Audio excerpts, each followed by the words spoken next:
Okay, lesson 109, page 678, equations with exponents. Page 678 says, in the equations we have solved in this book so far, the variables have had an exponent of 1. You haven't seen the exponent because we usually do not write an exponent when it is 1. In this lesson, we will consider equations that have variables with exponents of 2, such as the following equation. And then we have that equation right here. 3x squared plus 1 equals 28. All right, so the only difference between this and the ones you've been doing is that here you have x squared instead of just x. Okay, but we're going to use the same process to solve this as we normally would to solve an equation. We need to get x alone. Not x squared alone, but just x. So the first thing we need to do is get rid of the term that's separate. So this is one term here, and this is one term. We want to get rid of this. So if we're adding 1, we're going to do the opposite of that. So we're going to subtract 1 to both sides. Okay, so we're left with 3x squared on this side is equal to 27, 28 minus 1. All right, so I'm going to write that over here. We've got 3x squared, which is equal to 27. Now we've got 3 times x squared. We want to get rid of our coefficient of 3. So if we're multiplying it by x squared, to get rid of it, we'll divide. Divide both sides by 3. So now x squared is equal to 9. 3 goes into 27 9 times. Okay. Now to get rid of this symbol, squared, we do the square root, and that gets rid of it, right? Because 2 squared is 4, and what's the square root of 4? 2. Okay, so doing that will get you the same answer. Okay, so we'll do the square root symbol on both sides. That gets rid of it. So x is equal to the square root of 9, which is 3. Could be positive or negative 3. Right? 3 times 3 is 9. But negative 3 times negative 3 is also 9. So we do need to put both for our answer. Positive, negative 3. All right, example 1 says solve. We've got 3x squared minus 1 equals 47. We're going to use the same process. Okay, we're subtracting 1, so we're going to add 1 to both sides. So now we have 3x squared is equal to 48. Get rid of our coefficient, divide both sides by 3. So now x squared is equal to 16. Do the square root on both sides. So x is equal to positive or negative 4. Right?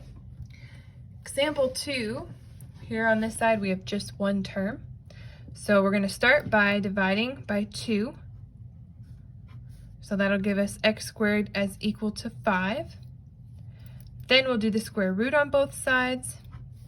So x will be equal to positive or negative the square root of 5. And that's how you're going to write your answer. Because to figure out what the square root of 5 is, you have to use a calculator to get the exact approximation, okay? The exact number. Okay, you could try to figure out, but you know, it's between these two decimals. Okay, but that's a lot that we don't need to do. We're just going to put the square root of 5, and it could be positive or negative. All right. Example 3. This time they write it out with words, and you have to write the equation and then solve the equation. 5 less than what number squared is 20? Okay, so first we have 5 less than. So we know we're going to subtract 5 from something. 5 less than what number squared? So some number squared is 20, equals 20. 5 less than what number squared is 20? Okay, so now we add 5 to both sides. N squared is equal to 25. Do the square root on both sides. N is equal to positive or negative 5. Okay, example 4 is another problem where you have to write your own equation. And this is what you're going to be doing up until you graduate. You're going to be looking at problems, trying to figure out what equations you can write to solve and get the information that you need to get the answer. So example 4 says, in this figure, the area of the larger square is 4 square units, which is twice the area of the smaller square. What is the length of each side of the smaller square? Okay, so we have this square, which is the larger square. we have this square, which is smaller, okay? We know the area of the larger square is 4. We're trying to figure out the length of each side of the small square. All right, now whatever the length of the side is, okay, we know that if we multiply it, we'll get the area of this small square, right? If the side's 2, then 2 times 2 would get us the area. Okay, so 2 squared. So what we can do is we can start by putting s squared, and I'm putting s for side. We don't know what the side is, okay? But we know that the side times the side, s squared, that's equal to the area. So the area of this smaller square I'm representing by s squared. Now we also know that the area of the larger square is twice the area of the smaller square. So now I'm going to put 2s squared. That's going to be equal to the area of the larger square, and we know the area of the larger square is 4 units. All right, so now I have an equation that I can solve to figure out the length of the side. So I had to kind of put together what I did know, and that's kind of like a puzzle, and that's a lot of math, is trying to put together the information you know and getting enough to where you can solve for what you don't know. Okay, so now I've got 2s squared equals 4. Now I can divide both sides by 2. S squared will be equal to 2. Do the square root of both sides.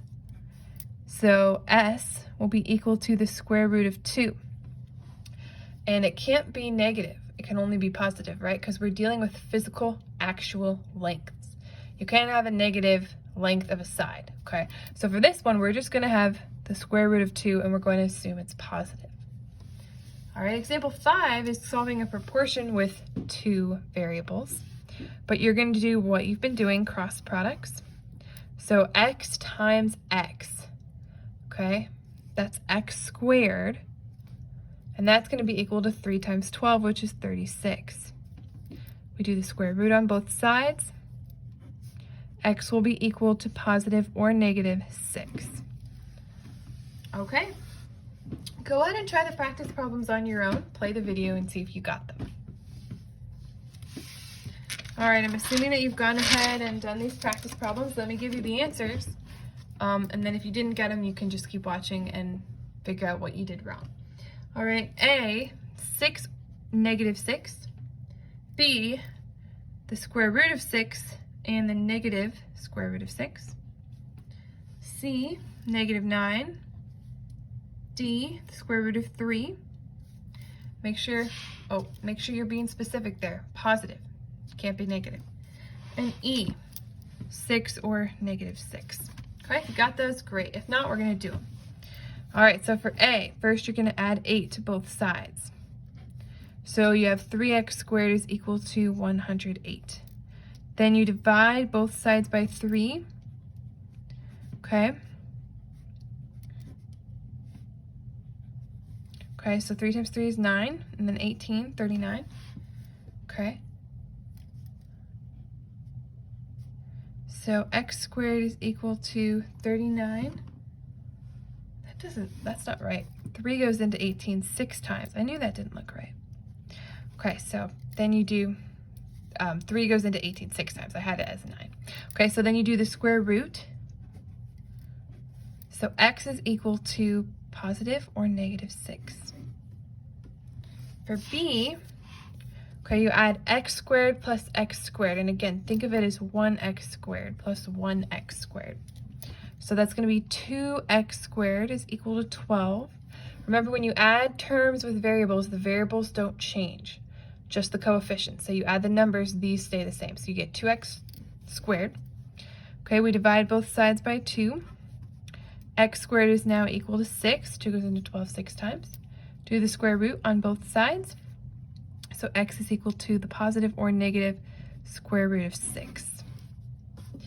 All right, letter C.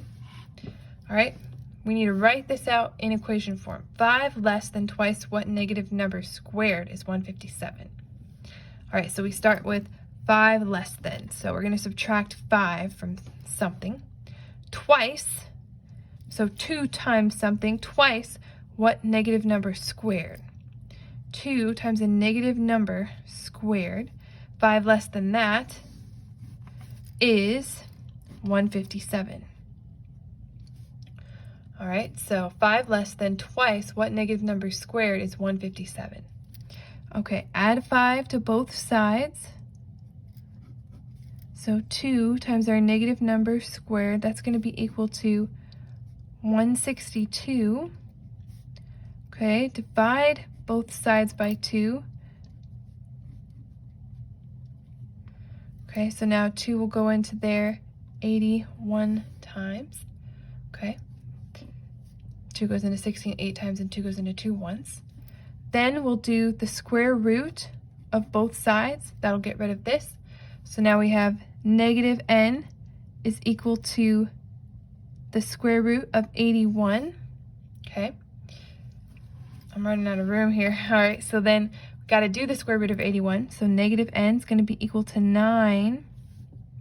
Okay, then we can divide both sides, think of that as 1, by negative 1.